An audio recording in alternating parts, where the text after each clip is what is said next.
Behind the Shades.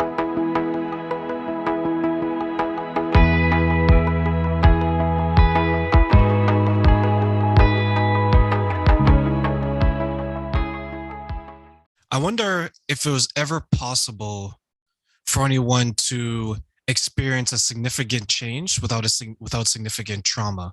And I say that because it's like for me, I became one of the reasons why I became the man that I am today is because of what I went through and what I shared with you, how I grew up without my mother and my father, how I wanted to be better and no girl wanted me. And then I had to figure out what girls want and I had to become this person, right?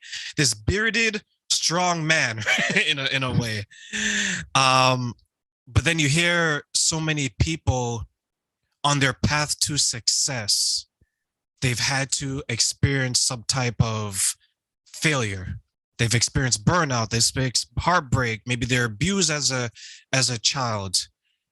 Out of all the people you help with or you've come across, is that a similar story for them where it's like this has caused me so much pain that I had to become the person I am today?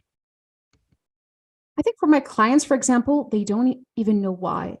They just, wake up one day and they feel like, okay, like I've been like this for a while now, and now I just cannot take it anymore. But I don't really know what's wrong with my life.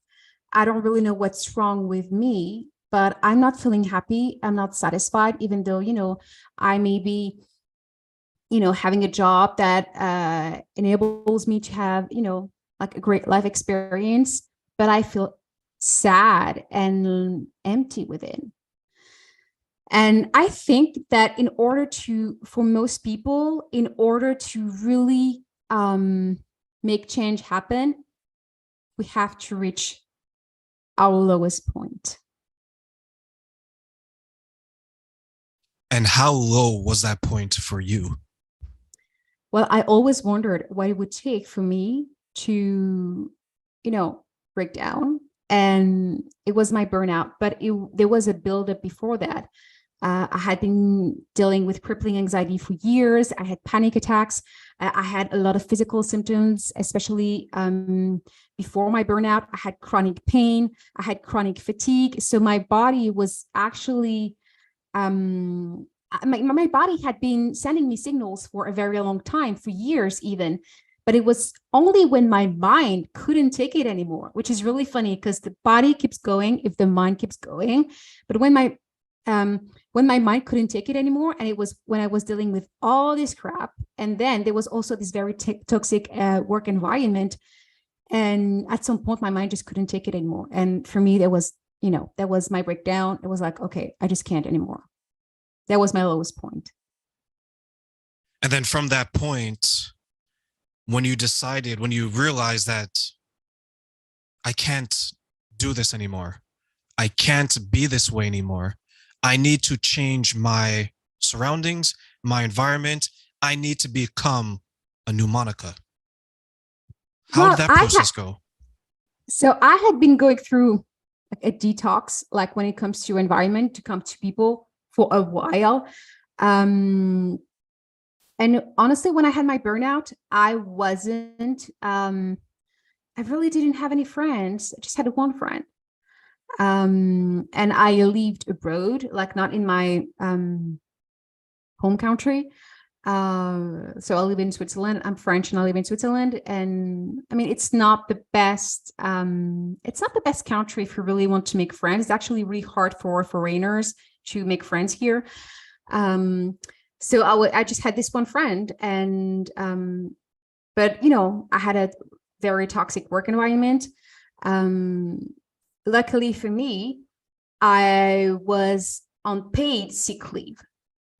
I don't know if you have that in Canada. I know it's not really the case in the US, but I was on paid sick leave. So meaning that I was paid in full for like 5 months or something. And so yeah, I mean, for me, my lowest point was really when my mind couldn't take it anymore, when my mind just broke. Yeah. Yeah, we do have paid leave in Canada where many companies do. And I think it's very vital because someone could be going through something similar to you, and they just Yeah. need time to figure it Yes. out, right? Yeah. But if it's unpaid and you have to make a decision, mental health or It's awful. homelessness, Yeah. what do you It's choose? yeah. It's honestly, I felt very lucky because usually like paid sick leave here is 80% of your salary, but my company had a special insurance, which which made me earn my full salary for like 5 months, which I'm really, really grateful for that, because there was no way for me to go back to work at that point. And then I didn't have to, because I got fired during my burnout. So yeah, but like I would always say, I always say that my burnout was this, kind of like a breaking point of my rebirth. There were steps before that, but the burnout was really I went through this whole transformation. And what did that transformation look like for you? And are you still going through it to this day? I think we're all a work in progress. So the transformation is still, going on. But now I'm actually able to, I guess, just be myself in a more authentic way. I'm also able to process my emotions and not be triggered like I used to be triggered. And I mean, you can always be triggered, but it's really how you react, And now I know, oh, I'm triggered. Okay, I'm just going to find out, what it is about. Why am I triggered about this? It's not about reacting. It's really about understanding why you feel that way. And it was also, about me finding my purpose and what it was that I really wanted to do in life. Because, I had gone from jobs to jobs and I wasn't feeling fulfilled in what I was doing. It was paying the bills, but like I knew that there was more to life than just go to work and do something that I, just, awfully, pays for the bills, but it's not fulfilling. And I'm a passionate person. So passion is very important for me when it comes to the things that I do, or even like the person that I love. Like passion for me is like my thing. Like it makes me feel alive. So I need that. I cannot do like a dull life. And that's just me. That's just who I am. And going through that burnout helped me to reconnect with my true self. And it's honestly, it was very healing. And it's really the greatest gift that you can give yourself, to ditch the persona that you built, as a coping mechanism to protect yourself from whatever you went through, mostly as a child, but also as a teenager or as a young adult, because, trauma can happen anytime in your life. And just have this mindfulness of choosing happiness. Because choosing happiness is not an easy task. Like, don't believe that because you're doing the work or because you choose happiness, that your life is going to be freaking perfect and it's going to be, rainbows and butterflies. No, because at some point, someone is going to die. You're going to have to process your grief, whether it's your loved one or your family member or a pet. I don't know. Things happen. You may lose your job.